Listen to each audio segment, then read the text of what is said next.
कहां जाके ये मिलेंगे जहां पे इनका सेंटर ऑफ मास होगा। हम V2 की वैल्यू लिख देंगे √GR/3। एंजॉय करिए बेटा। यहाँ ऑप्शन एक लाइन में निकाल सकते हो आप, एक लाइन में बेटा। आंसर क्या आ जाएगा बेटा जी? आंसर आ जाएगा 200 MV/T। आया समझ? मजा आ रहा है? देखा, जेई जब भी क्वेश्चन पूछेगा बेटा वो बढ़िया क्वेश्चन पूछेगा। तो जेई क्रैक करने के लिए क्या चाहिए? प्रैक्टिस। प्रैक्टिस। जेई के अनलिमिटेड क्वेश्चंस की प्रैक्टिस।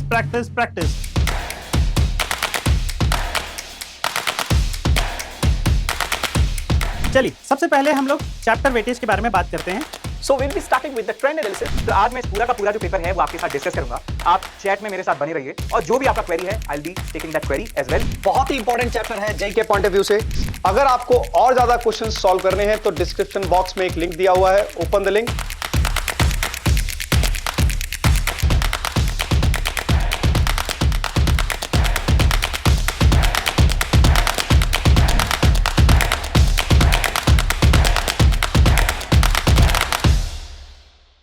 हेलो बच्चों, तो स्वागत है आप सभी लोगों का हमारे extra marks JEE YouTube channel पर। तो इस वीडियो में मैं डिस्कस करूंगा आपके साथ 10 to 15 क्वेश्चंस। और अगर आपको बहुत सारे क्वेश्चंस को प्रैक्टिस करना है तो हमारे डिस्क्रिप्शन बॉक्स में ओपन टेस्ट का लिंक है, ओपन करिए और पूरा टेस्ट अटेम्प्ट करिए। तो मेरा नाम है Shubham Tomar, I am a faculty of physics. आज की वीडियो में हम डिस्कस करेंगे best problem from centre of mass and momentum. तो चलिए सबसे पहले मैं चालू करूंगा ट्रेंड एनालिसिस के साथ। तो ट्रेंड एनालिसिस में हम देखेंगे कि किस किस ईयर में कौन कौन से टॉपिक से क्वेश्चंस जेई ने पूछे हैं। तो मैंने यहां डेटा शीट बनाई है आपके लिए 25 से लेकर 2021 तक। तो अगर आप देखें दो टॉपिक हैं, centre of mass, centre of gravity and principle of moments, right. तो अगर आप देखें यहां 41% ऑफ क्वेश्चंस पूछे गए हैं। और अगला topic which is very important बेटा, बहुत ही ज्यादा इंपॉर्टेंट है, जहां से लगभग 60% क्वेश्चंस पूछे गए हैं बेटा। 60% ऑफ द क्वेश्चंस यहां से पूछे गए बच्चे, राइट। तो चलिए मैं आपके साथ डिस्कस करूंगा 10 to 15 प्रॉब्लम्स। अगेन मैं बता रहा हूं वही चीज, है ना। अगर आपको पूरे क्वेश्चन सॉल्व करने हैं तो बच्चे हमारे डिस्क्रिप्शन बॉक्स में ओपन टेस्ट का लिंक है, तो उसको खोलिए और पूरा टेस्ट अटेम्प्ट करिए। चलिए तो क्वेश्चन नंबर 1 से स्टार्ट करते हैं। तो क्वेश्चन नंबर 1 क्या बोल रहा है कि दो पार्टिकल हैं जिनका मास है m1 और m2 और उनको सेपरेट किया है डिस्टेंस d पे और दोनों की इनिशियली रेस्ट पे थे। अब वो दोनों आपस में एक दूसरे की तरफ आ रहे हैं म्यूचुअल इंट्रैक्शन की वजह से, ठीक है। अब ये ग्रेविटेशनल फोर्स, इलास्टिक फोर्स कुछ भी हो सकता है, ठीक है। तो कहां वो मिलेंगे? जाहिर सी बात है, अगर दो मास का सिस्टम है बेटा, दो मास का अगर सिस्टम है, ये मान लेते हैं m1 और ये है बेटा m2, ठीक है, और उनके बीच का डिस्टेंस है d, तो उन पे फोर्स लग रहा है F एंड F, ठीक है। तो अगर आप इस पूरे को सिस्टम मानेंगे ना, ये हमारा अगर सिस्टम है, क्या है हमारा सिस्टम, तो अगर आप सिस्टम पे नेट फोर्स देखिए कितना आ रहा है, तो अगर आप नेट फोर्स देखेंगे तो बेटा 0 आ रहा है, F इधर, तो ओवरऑल फोर्स 0 आ जा रहा है। तो मतलब कोई नेट फोर्स नहीं है, तो मतलब क्या है, एक्सेलरेशन भी क्या होगा, 0 हो जाएगा। तो मतलब क्या हो जाएगा, वेलोसिटी इनिशियल है नहीं, रेस्ट पे है, तो वेलोसिटी भी 0 हो जाएगी, फाइनल भी। तो मतलब जो पोजीशन है वो क्या होगी, वो हमारी कांस्टेंट हो जाएगी। मतलब कहने का कौन सा पोजीशन बता रहा हूं मैं, ये पोजीशन, ये वेलोसिटी, ये एक्सेलरेशन किसका है, ये सेंटर ऑफ मास का है। तो कहने का मतलब भले ही एक्सेलरेट कर रहे हो लेकिन सेंटर ऑफ मास का एक्सेलरेशन कितना होगा बेटा, 0, और वेलोसिटी कितनी होगी, 0 सेंटर ऑफ मास की। लेकिन जो उसका पोजीशन होगा सेंटर ऑफ मास का, वो क्या रहने वाला है, कांस्टेंट, मतलब फिक्स रहने वाला है। तो कहां जाके ये मिलेंगे, जहां पे इनका सेंटर ऑफ मास होगा। हम वो पॉइंट भी निकाल सकते हैं, आपको पता है, राइट। तो लेकिन हमें ऑप्शंस को रीड करना है, क्या पूछा गया है उसके अकॉर्डिंग हमें आंसर करना है। तो बोला है eight the centre of line joining the two particle, centre of line नहीं बेटा, सेंटर ऑफ लाइन में तो इनफाइनाइट पॉइंट है, कहीं भी मिल सकता है, तो वो तो गलत है। Anywhere between the two masses नहीं भैया, कहीं कैसे मिल जाएगा, और कहां मिलेगा, at the centre of mass of the system of two particle. बिल्कुल सही ऑप्शन है, सी ऑप्शन करेक्ट है। तो चलिए आंसर चेक करते हैं। आंसर आने वाला है सी ऑप्शन, बहुत सही ऑप्शन है, बिल्कुल सही ऑप्शन है, बिल्कुल करेक्ट ऑप्शन है। आई होप समझ में आया होगा। चलिए अगले क्वेश्चन की ओर चलते हैं। अगला क्वेश्चन क्या बोलता है, तो देखिए 2.5 kg का मास एक ट्राइंगल पे यहां रखा है, इस वर्टिसेस पे यहां रखा है 1 kg, यहां पे 1.5 kg। तो पूछा गया है द सेंटर ऑफ मास क्या होगा सिस्टम का। तो चलिए निकालते हैं बच्चों। तो पहले x सेंटर ऑफ मास निकालो बेटा, position of x centre of मास। तो x डायरेक्शन में केवल यही रखा हुआ है, ये तो 0 0 कोऑर्डिनेट हो गए। तो 1.5 उसका कोऑर्डिनेट कितना 3 है, divided by total mass 2.5 plus 1.5 हो जाएगा बच्चे आपके पास 4 और ये 5। तो यहां से करेंगे तो 0.9 सेंटीमीटर आ जाएगा बच्चे, किस डायरेक्शन में, x डायरेक्शन में। y सेंटर ऑफ मास निकाल लीजिए। तो y सेंटर ऑफ मास में केवल यही दूरी पे है और 2.5 इंटू इसका डिस्टेंस है 4 डिवाइडेड बाय अगेन मास है 5, तो 0.5 आ गया, मतलब 2 सेंटीमीटर और ये 0.9 सेंटीमीटर। तो दो चीजें हमारे पास आ गई, x सेंटर ऑफ मास आ जाएगा 0.9, y सेंटर ऑफ मास आ जाएगा 2 सेंटीमीटर।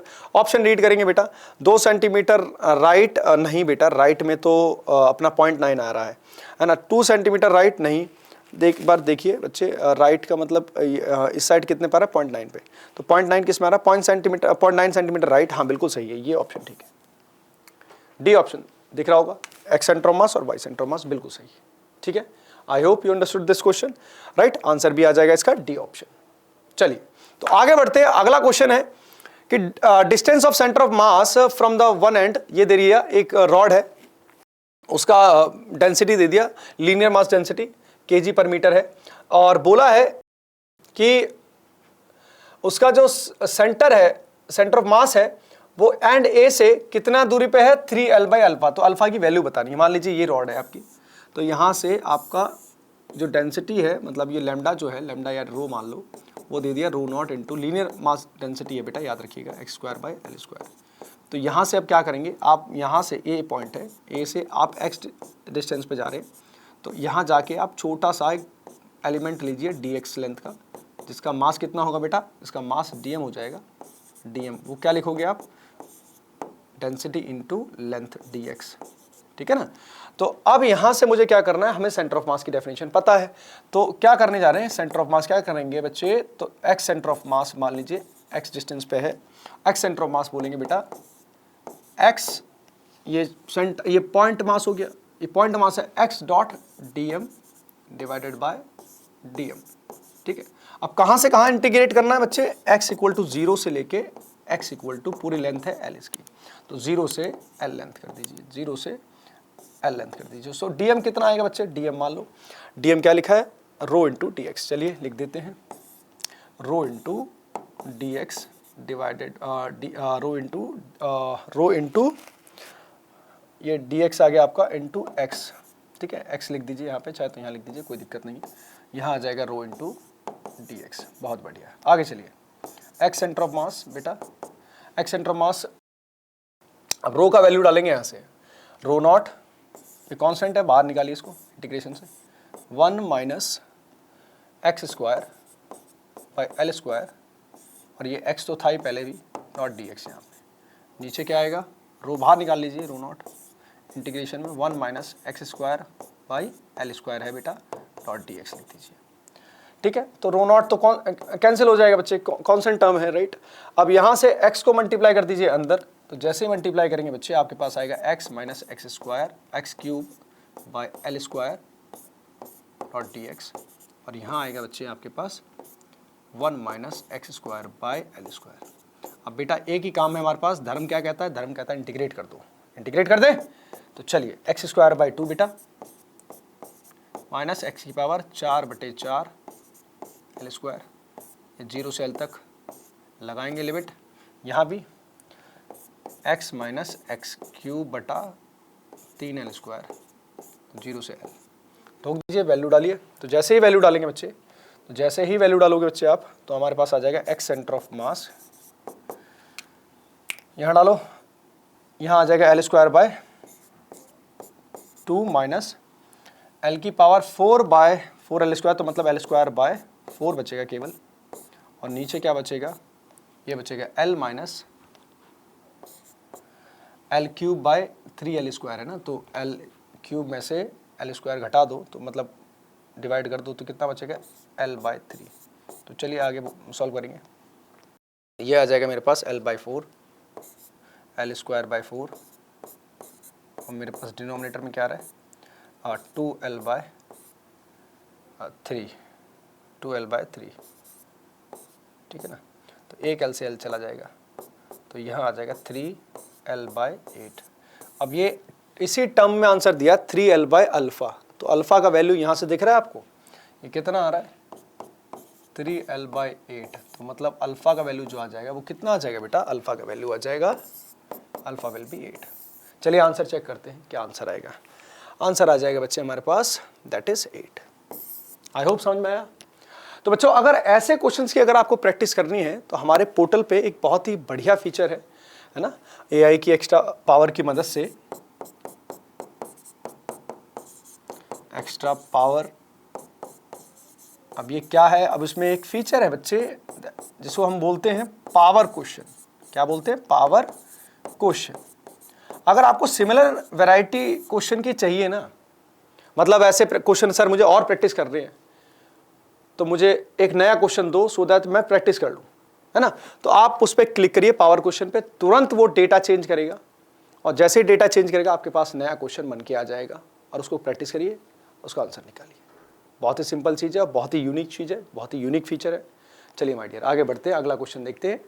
अगला क्वेश्चन है, बोला है दो पार्टिकल है, मास है 3 kg 6 kg और एक्स एक्सिस पे रखे रहे, कोऑर्डिनेट ये दे दिए उन्होंने।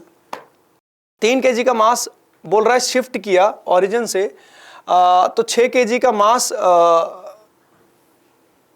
B place so that the location of centre of mass system does not change. मतलब अब वहीं रखनी है, तो कहने का मतलब कहां था कोऑर्डिनेट, देखो जहां पे भी रहा होगा इसका एक का कोऑर्डिनेट दे दिया है -1, 0 पे। अब इसको कहां शिफ्ट किया गया? 0, 0 पे, ठीक है, और m1 है मान लो ये, और ये था m2 कहां पे? m2 यहां पे है मान लो, इसका कोऑर्डिनेट है 2, 0 पे, ठीक है। तो ये बोल रहा है इसको इधर शिफ्ट कर दिया गया तो सेंटर ऑफ मास चेंज नहीं होना चाहिए, कहने का मतलब इसको भी इधर ही शिफ्ट करना पड़ेगा।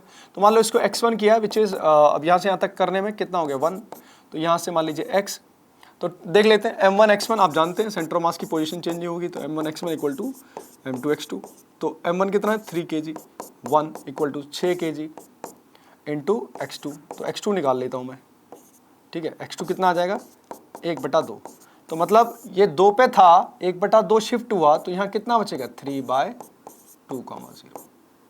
समझ में आया?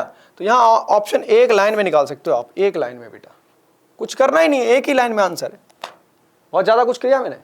m1 x1 equal to m2 x2 बच्चे बचपन में पढ़ के आ जाते हो, क्लास ग्रेड 11th में पढ़ते हो स्टार्टिंग में इस चैप्टर के, ठीक है ना।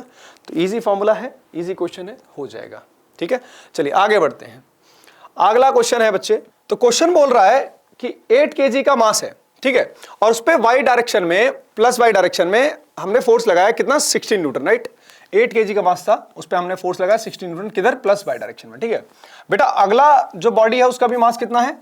उसका भी 8 kg मास है, उस पर फोर्स लगाया है 8 न्यूटन, किधर? प्लस x डायरेक्शन में, ठीक है। अब बोल रहा है कि मैग्नीट्यूड बताओ एक्सेलरेशन ऑफ सेंटर ऑफ मास का, ठीक है, उसका मैग्नीट्यूड पूछा है बेटा, राइट। तो ये ऑप्शंस दे रखे हैं और एक और चीज पूछी है, उसमें बोला है कि एक्सेलरेशन बताओ और angle made by it with the plus axis, right, x axis से कितना एंगल बना रहा है, वो दो चीजें पूछी गई हैं, राइट। तो चलिए पहले सबसे पहले निकालते हैं सेंटर ऑफ मास का एक्सेलरेशन, राइट। तो सबसे पहले बॉडी है 8 kg की और उस पर फोर्स लग रहा है बच्चे 16 न्यूटन का प्लस y डायरेक्शन में, तो इसका एक्सेलरेशन क्या लिखेंगे? a1 vector is equal to force divided by mass, force is 16 divided by mass is 8 which is equal to 2 आ जाएगा 2 मीटर पर सेकंड स्क्वायर बेटा, हाँ है ना, यस राइट। अब ये जे कैप की डायरेक्शन में है, ठीक है, क्योंकि पॉजिटिव वाई। अब अगला बॉडी दे रखा है 8 kg का, ये भी है, पर इस पे फोर्स लगा है बच्चे कितना 8 न्यूटन का एक्स डायरेक्शन में, पॉजिटिव एक्स डायरेक्शन में, तो इसका एक्सेलरेशन क्या हो जाएगा a2 vector force divided by mass, force divided by मास, तो 8/8 कितना होता है बच्चे 1 आ जाएगा मीटर पर सेकंड स्क्वायर में और आई कैप, राइट। अब पूछा है कि भैया ये नहीं पूछा इन्होंने, एक्सेलरेशन नहीं पूछे, उन्होंने पूछा है बताएं एक्सेलरेशन ऑफ सेंटर ऑफ मास, ठीक है साहब, कैसे निकालें? m1 a1 vector plus m2 a2 vector और उसमें डिवाइडेड में क्या दे देंगे टोटल मास, ठीक है। तो मास इनटू एक्सेलरेशन, तो 8 2 जा 16, ये हो जाएगा 16, लेकिन इसको डायरेक्शन के साथ रखना है बेटा जे कैप, और ये 8 × 1 आई कैप और डिवाइड में 8 + 8 कितना होगा 16 हो जाएगा, राइट। तो यहां से हमारे पास एक्सेलरेशन आ जाएगा बेटा 1 जे कैप प्लस यहाँ पे 8/16 आ जाएगा 1/2 आई कैप, ठीक है। तो ये दो मेरे पास क्या आ गए बच्चे, डायरेक्शन आ गए एक्सेलरेशन के, राइट। अब इसमें पूछा है कि बताओ कि इसका मैग्नीट्यूड कितना होगा, मैग्नीट्यूड पूछा है, मतलब ए सेंटर ऑफ मास पूछा है मैग्नीट्यूड इसका। तो मैग्नीट्यूड कैसे निकालोगे बेटा? मैग्नीट्यूड निकालेंगे बहुत ही सिंपल तरीके से, कैसे कि इसका कंपोनेंट का स्क्वायर प्लस इसका कंपोनेंट का स्क्वायर रूट ले लेंगे। चलिए तो 1/2 का होल स्क्वायर प्लस 1 का होल स्क्वायर, तो ये कितना हो जाएगा 1/4 प्लस 1 √5/4। √5/4 को क्या लिख देंगे 5/√5/2 मीटर पर सेकेंड स्क्वायर। तो ये आ जाएगा मेरे पास मैग्नीट्यूड ऑफ एक्सेलरेशन। इसने एक और चीज पूछी है, क्या चीज पूछी है, इसने पूछा है बताओ बच्चों एक्स एक्सिस से कितना एंगल बनेगा इसका, जो नेट एक्सेलरेशन आ रहा होगा सेंटर ऑफ मास का, ए सेंटर ऑफ मास का जो एक्सेलरेशन आ रहा होगा इस डायरेक्शन में, वो एक्स एक्सिस से कितना एंगल बना रहा होगा। तो कैसे पता चलेगा, एक्स डायरेक्शन में क्या है ए एक्स है और इधर क्या है ए वाई है। तो थीटा निकालना है मेरे को, tan of theta equal to, अब ए एक्स डायरेक्शन में कितना एक्सेलरेशन है 1/2 और वाई डायरेक्शन में कितना एक्सेलरेशन है 2 metre per second square, metre per second square लिख लेंगे, ठीक है। लेकिन वो कट जाएंगे, आगे क्या लिखेंगे y अपॉन एक्स और परपेंडिकुलर अपॉन बेस, तो ए वाई बाय ए एक्स। तो कितना है ए वाई, ये है बच्चे हमारे पास, सॉरी ये 1 है बेटा, राइट। तो ये 1/1/2। तो जैसे ही लिखेंगे बच्चे आप, and you will write 2 metre, metre तो कट ही जाएगा बच्चे, कोई यूनिट नहीं आएगी, थीटा है, तो ये आ जाएगा 2 मेरे पास, राइट। तो यहां से थीटा की वैल्यू निकाल लेंगे, theta equal to tan inverse 2। तो ये आ गए मेरे पास दोनों आंसर। चलिए ऑप्शन चेक करते हैं, ऑप्शन क्या हो सकता है, √5/2 ये भी ठीक है, लेकिन थीटा 45 नहीं आ रहा है, 2/3 भी नहीं आ रहा है, थीटा कितना आ रहा है, ये आ रहा है option, option number C correct है, राइट। चलिए आंसर चेक करते हैं, देखिए ऑप्शन नंबर सी करेक्ट है। आई होप क्वेश्चन सभी को समझ में आया होगा। चलिए तो अगला क्वेश्चन बोला है 100 बॉल्स हैं आपके पास, सबका मास है m, मूव कर रहा है v स्पीड से, साइमल्टेनियसली स्ट्राइक कर रहा है normally and reflecting back with the same speed in time t। Total force कितना लगेगा ball exerted by the balls on the wall, मतलब गेंद कितना फोर्स लगाएगी दीवार पे, ये पूछा गया है। तो चलिए बात कर लेते हैं, 100 बॉल्स डाली जा रही हैं। अच्छा जेईई मेंस 2023 का क्वेश्चन है, याद रखिएगा। अब इसमें क्या हुआ, मैंने 100, मान लो एक बॉल अगर आती है m मास की, तो वो अगर v वेलोसिटी से आ रही है और v वेलोसिटी से वापस भी जा रही है, तो कितना मोमेंटम इस वॉल पे लगाएगी, जितना, अब देखिए कितना लगाएगी, ये और ये, मतलब इसका मोमेंटम कितना चेंज हो रहा है, change in momentum of ball अगर मैं देखूं तो final momentum minus initial momentum. तो अब ये change in momentum of ball अगर मैं देखने जाऊं तो मैं बोलूँगा minus mv minus initial momentum is also mv, सो ये आ जाएगा माइनस 2mv, ठीक है ना। तो अब मेरे पास क्या है, मैं ये बोलना चाहता हूँ बेटा, ध्यान दीजिएगा कि होता क्या है कि अगर मान लो दो सिस्टम ये मैंने मान लिए, क्या मान लिए, ये सिस्टम है, तो change in momentum of ball जो होगा ना plus change in momentum of wall, दोनों क्या होता है, जीरो होता है, पता है आपको, क्योंकि भाई किसी का मोमेंट अगर सिस्टम है तो नो मोमेंटम विल चेंज, है ना। तो ऐसा बोल सकते हैं मोमेंटम ऑफ वॉल कितना आ जाएगा, negative of change in momentum of ball, ठीक है। तो बॉल का किधर मोमेंटम चेंज हो रहा है, तो वो इधर हो रहा है, ठीक है ना। तो चलिए अगला करते हैं, बॉल का कितना है, नेगेटिव -2 माइनस प्लस 2mv। तो ये तो आता है चेंज इन मोमेंटम किसका, बॉल का, ये कि एक बॉल की वजह से है, एक बॉल है ना, गेंद की वजह से, एक गेंद की वजह से। अगर 100 बॉल्स होंगी तो कितना हो जाएगा, तो टोटल अगर इसका देखेंगे वॉल का चेंज इन मोमेंटम, तो कितनी बॉल्स की वजह से नेट कितना निकालोगे, तो नेट निकालना पड़ेगा इससे 100 से मल्टीप्लाई कर दो, 2mv गुणा 100, ठीक है, ये हो गया। अब लेकिन मुझे फोर्स निकालना है तो मैं टाइम से डिवाइड दे दूं, तो मेरे पास ये क्या आ जाएगा, फोर्स आ जाएगा, force on the wall is equal to कितना, 200 mv/t।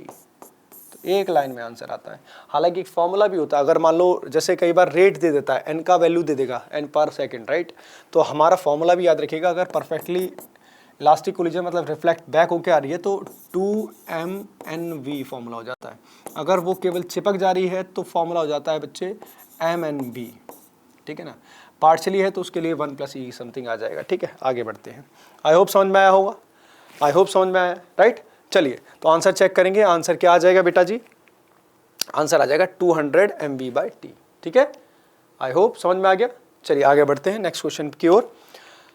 नेक्स्ट क्वेश्चन में बोला है कि ए मास m1 मास है, ये m2 मास है, और ये क्या बोला है, इसको दे दिया आपने वेलोसिटी, और ये जाके इससे कंप्रेस होगा, और बोला क्या है कि बताइए कंप्रेशन कितना होगा टू मूव टुगेदर जब जा रहे हो, then the compression in the spring is how much.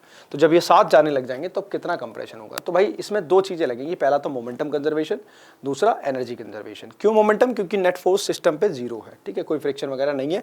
हाँ सर स्प्रिंग फोर्स है, तो जो स्प्रिंग फोर्स इस पे लग रहा है वो उस पे लग रहा है ना, तो बराबर है। तो नेट फोर्स सिस्टम पे नहीं है तो मोमेंटम कंजर्वेशन लगाएंगे, और दूसरा एनर्जी कंजर्वेशन। तो चलिए बात करते हैं पहले मोमेंटम कंजर्वेशन की, वहां से वेलोसिटी निकलेगी हमारी। तो पहला m मास था m1, तो उसका 10 इंटू वेलोसिटी कितना है बेटा, पहले स्पीड है 3। अब क्योंकि दोनों साथ चल रहे हैं जुड़ के, 10 + 5 दोनों कंबाइन होकर चल रहे हैं, तो कितना हो जाएगा 15 इंटू वी। तो यहां से अगर आप देखेंगे v will be equal to कितना आ जाएगा बेटा, ये काट दीजिएगा, 30 है ना, तो 2 टाइम्स कट जाएगा, 2 metre per second square, 2 metre per second से साथ चल रहे हैं। अब ये सिचुएशन क्या आई कि हमें देखना है initial energy equal to final energy. Initially क्या था मेरे पास, हाफ, अब इसकी मास कितना है 10 इंटू इसकी वेलोसिटी कितनी है बेटा 2 है इसकी वेलोसिटी, राइट, 2 है, तो 2 दूनी 4, मतलब सॉरी 3 है, पहले 3 दिन 9। अब फाइनली जब दोनों मास साथ में चलेंगे तो टोटल मास कितना हो जाएगा 15, और किस वेलोसिटी से चल रहे हैं बेटा 2 से चल रहे हैं, तो 2 2 जा 4 हो जाएगा, 2 का स्क्वायर प्लस हाफ। के का वैल्यू कितना है, के का वैल्यू इन्होंने दिया हुआ है वो जो कि आपका आ रहा है यहाँ कहीं दिया हुआ है, आपका डेटा ढूंढने में दिक्कत नहीं होनी चाहिए, ये रहा, इसलिए अंडरलाइन कर लीजिए हर बार, 3000, ठीक है, इंटू एक्स स्क्वायर, ये दे दिया, तो हाफ हाफ हाफ हो गया, कट गया। अब यहां से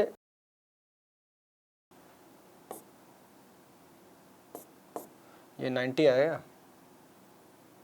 6 जा, और ये 200 आ जाएगा, ठीक है।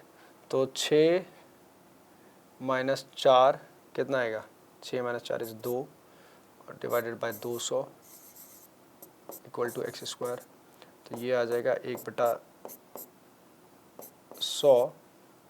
तो x का वैल्यू जो आने वाला है, x की वैल्यू आ जाएगी 1/10 मीटर, है ना, 1/10 मीटर मतलब 0.1 मीटर। तो चलिए इतना कंप्रेशन होगा स्प्रिंग में, यही पूछा गया है, तो आंसर क्या आ जाना चाहिए, सी ऑप्शन। समझ में आया? बढ़िया क्वेश्चन था बेटा, जेई पूछता है, ही बढ़िया क्वेश्चन है, ठीक है। चलिए नाउ आगे चलते हैं, अगला क्वेश्चन ये है, एक बॉडी है, उसका मास है 1 kg, और हेड ऑन कोलिजन हो रहा है इलास्टिकली किसके साथ, 3 kg के साथ। आफ्टर कोलिजन क्या हो रहा है, स्मॉल बॉडी है, रिवर्स करती है डायरेक्शन ऑफ मोशन को और move with the speed 2 metre per second. Initial speed of the smaller body before collision क्या होगा, ये पूछा गया है। तो इलास्टिक कोलिजन है, इलास्टिक मतलब एनर्जी कंजर्व रहेगी बेटा, राइट। तो चलिए मैं बना देता हूँ डायग्राम, तो सो दैट आपको समझ में आ जाए। चलिए जेईई मेंस का क्वेश्चन है, तो ये है मेरे पास बॉडी है 1 किलो की, ठीक है। अब ये head on collision with stationary body, उसका मास कितना 3 kg, ठीक है, ये रेस्ट पे है। फाइनली क्या होता है, ये वापस, अच्छा इसकी वेलोसिटी हमें नहीं दी है, v वेलोसिटी मान लेते हैं, और ये चला जाता है मान लो, अब वापस ये बोल रहा है रिवर्स डायरेक्शन में 2 मीटर पर सेकंड से 1 kg वाला, और 3 kg वाला क्या करेगा, 3 kg वाले को मान लेते हैं ये आगे चला जाएगा v डैश वेलोसिटी से, ठीक है। दो इक्वेशन लगाएंगे, कौन कौन सी, पहले तो हम लगाएंगे मोमेंटम की, तो पहले 1 इंटू वी प्लस 0, इसका मोमेंटम है नहीं, इसका -2 right, m into V plus 3 into V dash, ठीक है, ये हो जाएगी पहली इक्वेशन। तो अगर आप इसको सॉल्व करें तो 3 वी डैश, और ये अगर यहाँ से निकालें v इज इक्वल टू कितना आ रहा है 3 वी डैश -2, ठीक है, ये आ रहा है मेरे पास। चलिए अब दूसरा कोफिशिएंट ऑफ रेस्टिट्यूशन, क्योंकि 1 होगा, इलास्टिक कोलिजन है, तो यहाँ पे वेलोसिटी ऑफ सेपरेशन कितना है v डैश -2, तो ये आ जाएगा +2, और अप्रोच कितना है बेटा, वो है v। चलिए तो v का वैल्यू यहाँ से v डैश +2।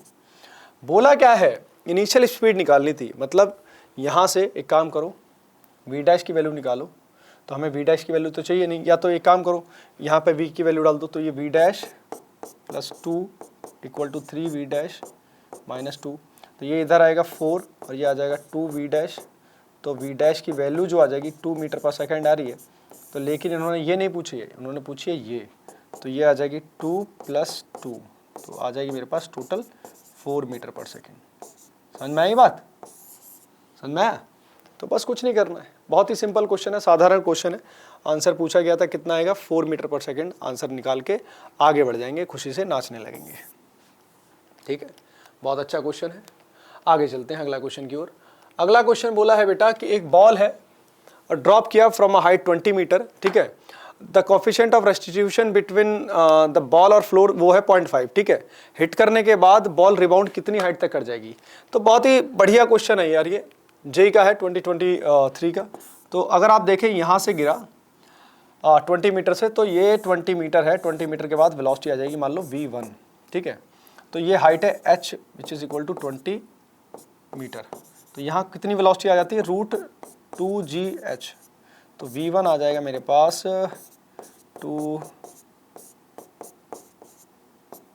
20 मीटर पर सेकेंड।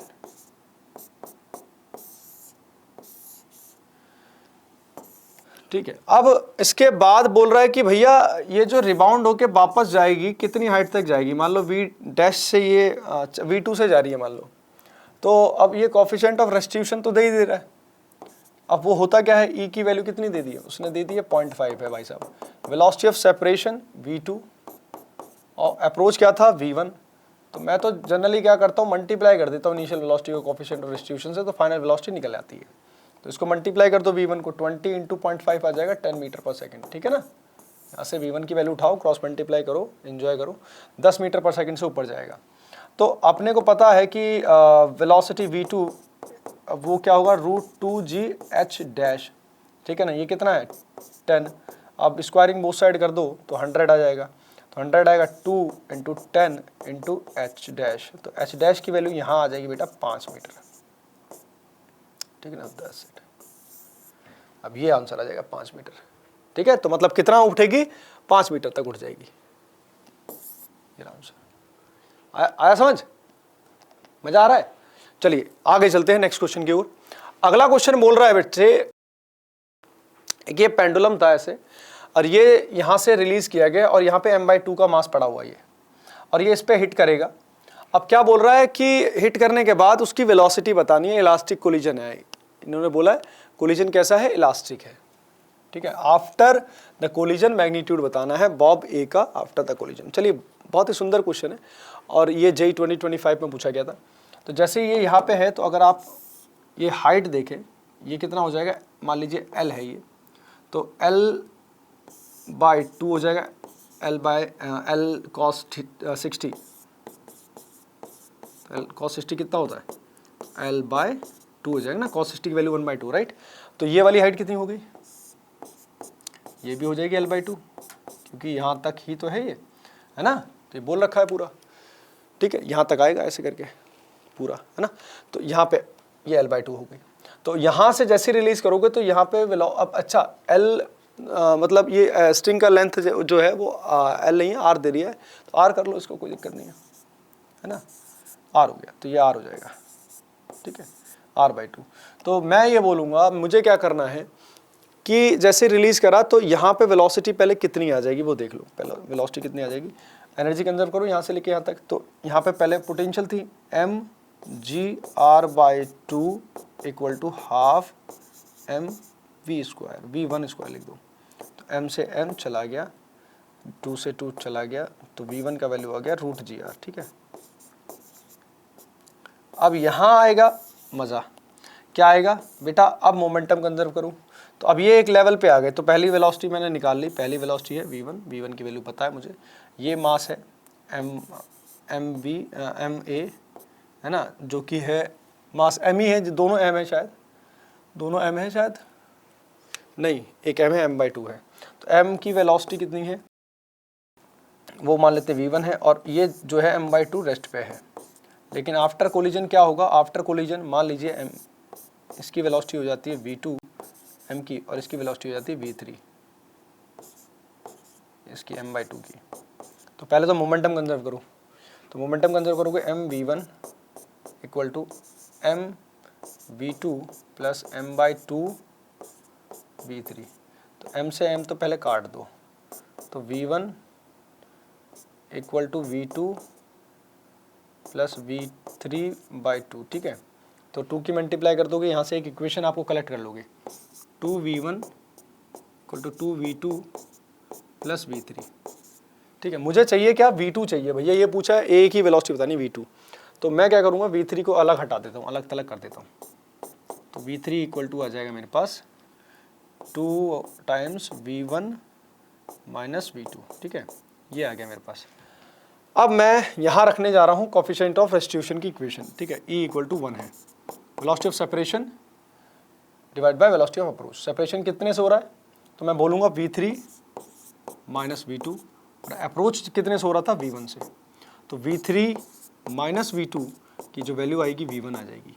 V3 की वैल्यू मैंने आपके लिए निकाल के रखी है यहाँ पे ताजी ताजी, तो यहाँ से देखेंगे twice of V1 minus V2 minus V2 equal to आ जाएगा V1।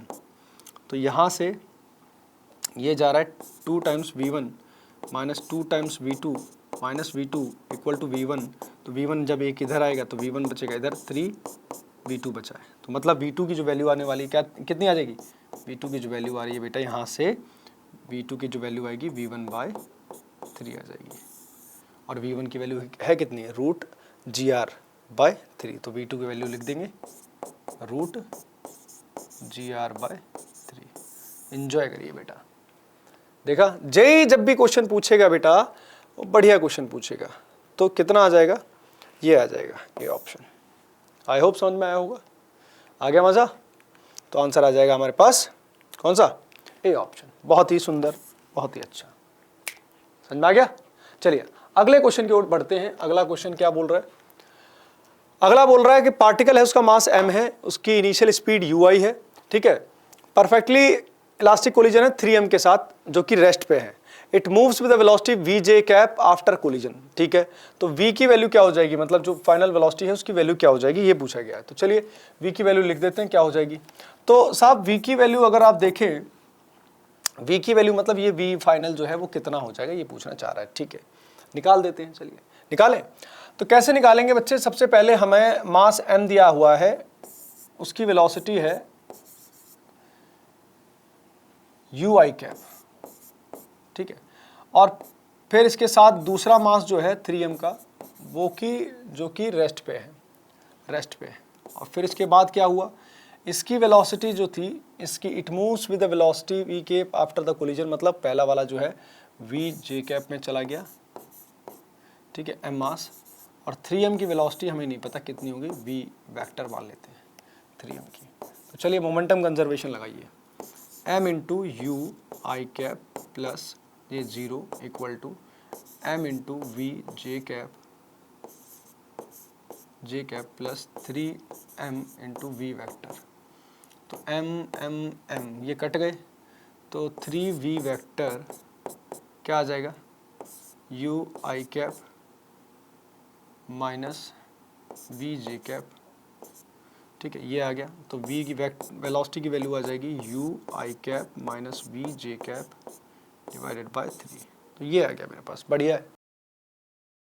अब मैं क्या करूँगा, मुझे पता चल गया क्या, इसकी वेलोसिटी पता चल गई, ठीक है।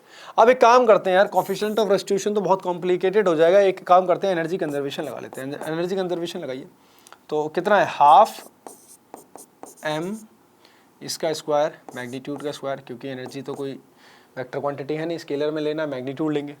अब फाइनल इसका कितना एनर्जी आया, half m v square plus half 3m into, ये तो परपेंडिकुलर है तो इसकी वेलोसिटी आएगी u square plus v square bye अब इसका स्क्वायर करोगे ना, तो स्क्वायर करोगे तो अंडर रूट हट जाएगा, है ना, अंडर रूट हट जाएगा, हटा दो, बाय 9 क्रिएट हो जाएगा, ठीक है।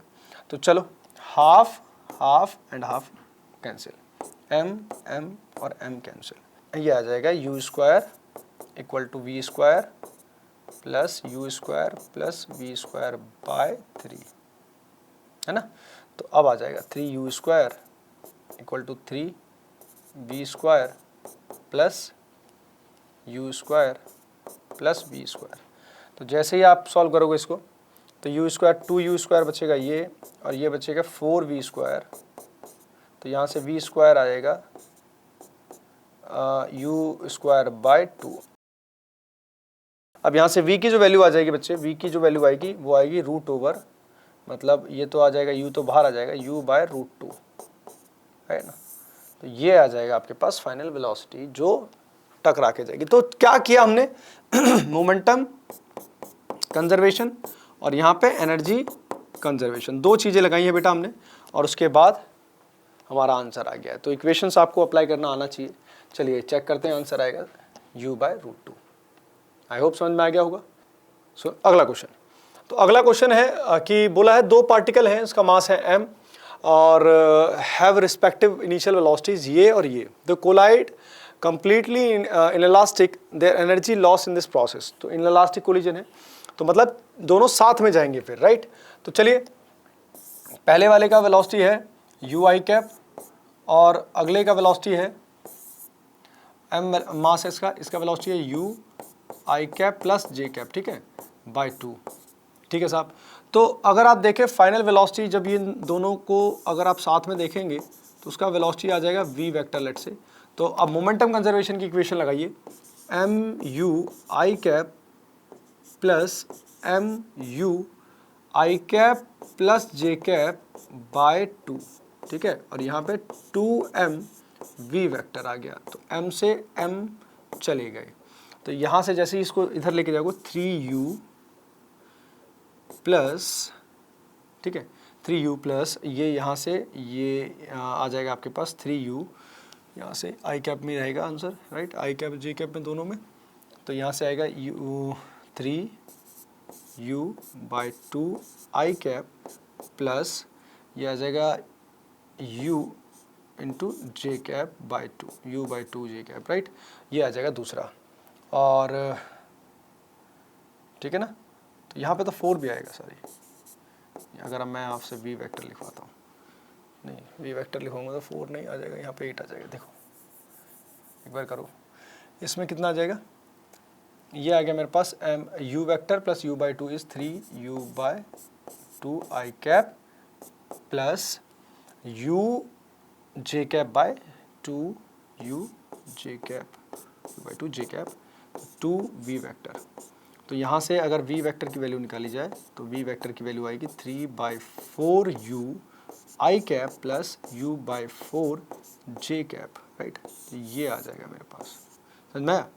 तो नाउ अब इसके बाद क्या करें, इसके बाद निकालना है काइनेटिक एनर्जी का लॉस। तो कैसे निकालें, k initial minus k final, loss निकालना है ना बेटा।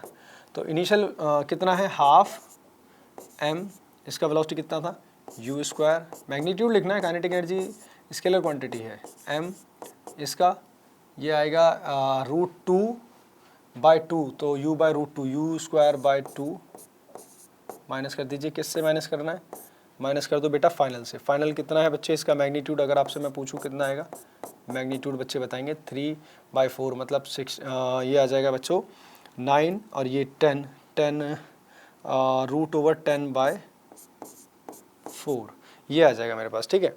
तो इसको करिए हाफ m नहीं है बेटा, दोनों साथ चल रहे हैं, तो 2m into v², right, v कितना है, v आ जाएगा मेरे पास 10/16 u², ठीक है, चलेगा। अब एक काम करो, क्योंकि यहाँ काटना पीटना नहीं है बच्चे, अपने को बस सॉल्व करना है इसको। यहाँ पे 4 है, या ये 3/4